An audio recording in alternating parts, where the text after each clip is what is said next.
Let's take a look at problem 6.27 here from MyOpenMath. In this problem, it says, suppose that there has been a poll evaluating the support of healthcare opinion option plan in 2009, and 70% of the 819 Democrats and 42% of the 783 independents support the public option for this healthcare public option plan. Create a 95% confidence interval for the difference between Democrats minus independents and interpret this in context. They've already checked the conditions for me, so I'm going to that calculation.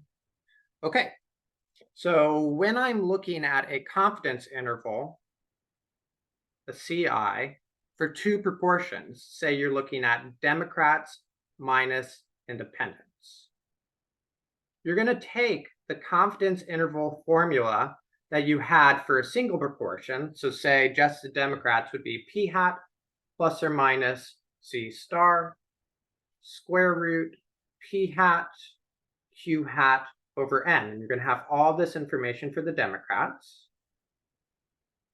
And you're going to combine that with the information for the independents. So you're going to have the independents sample success rate plus or minus c star. And then I have success rate for independents, failure rate for independents, number of samples for independents. So you have really the confidence interval for one proportion living inside of this formula. You will subtract the centers and you will add the spreads. Our sample success rate for Democrats is 70%, so I'm going to plug that in for Democrat. And if there's a 70% success rate, then there's a 30% failure rate. And the number of samples for Democrats was 819. I'm going to do the same thing here for independents. The independent success rate was 42%.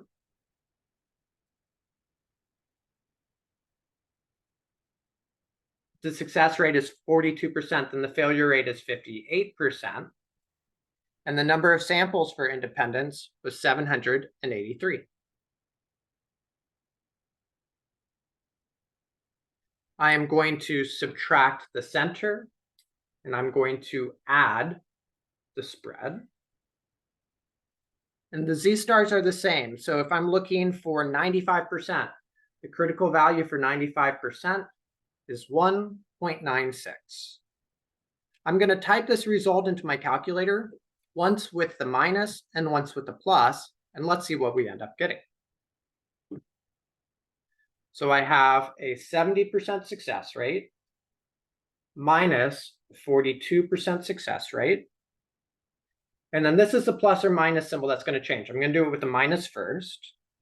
1.96 square root 70% success rate, 30% failure rate over 819. And I'm still underneath my square root, so you'd want to have parentheses around this depending on your calculator, but I can see I'm still under the square root.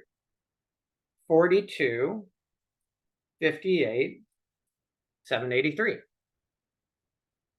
And when I do this with the minus, I get a positive result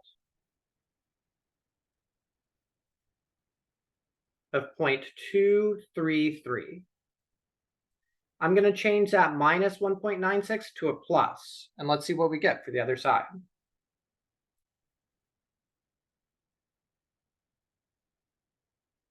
That gives me on the high end 0.3267.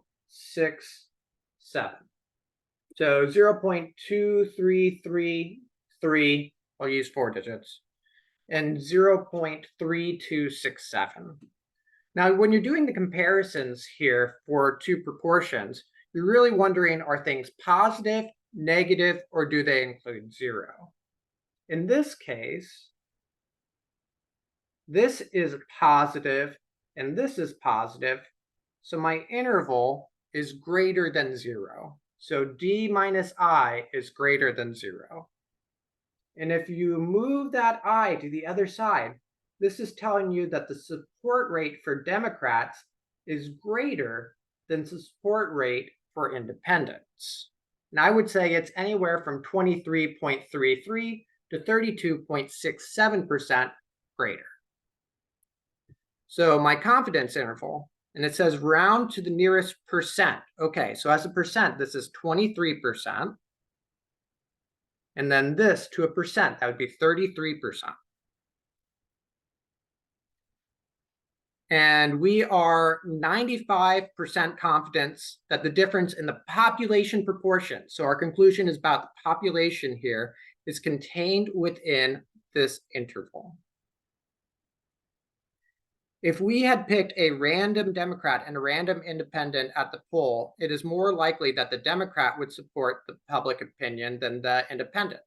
That's true. This is telling me the likelihood of that. There's a 95% chance that the rate is higher by anywhere from 23 to 33%. Green check, that's looking great. As a reminder, if it says question help down here at the bottom and it has videos, those are videos stepping you through the problem. And there's always the option to email me. I would email me directly from your PCC email instead of here. The MyOpenMath email system is not that great, but I am available for help. I want to show you how you could double check this work using GeoGebra. So you could go into probability, statistic, and I am looking at a Z estimate. I'm doing an interval and a difference of proportion. I have a 90% success rate. And this is looking for the number of successes. So I had 70% success rate times 819 samples. And that was for 819 samples. That's my Democrat information. I had a 42% success rate of the 783. It has to give me those counts. So 573 and 329. And this was out of 783 individuals. And this rounded my numbers a little bit funky here. And it gave me a low value of 24 and a high value of 32, up to a little bit of rounding. That's roughly what we're getting. If you have 573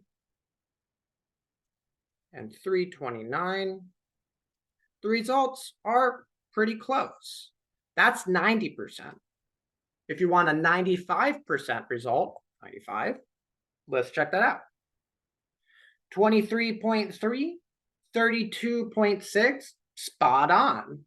So when I'm doing this, double check your confidence level, 95%. So I want that 1.96 number. And then you can find your success rates just by multiplying those numbers together.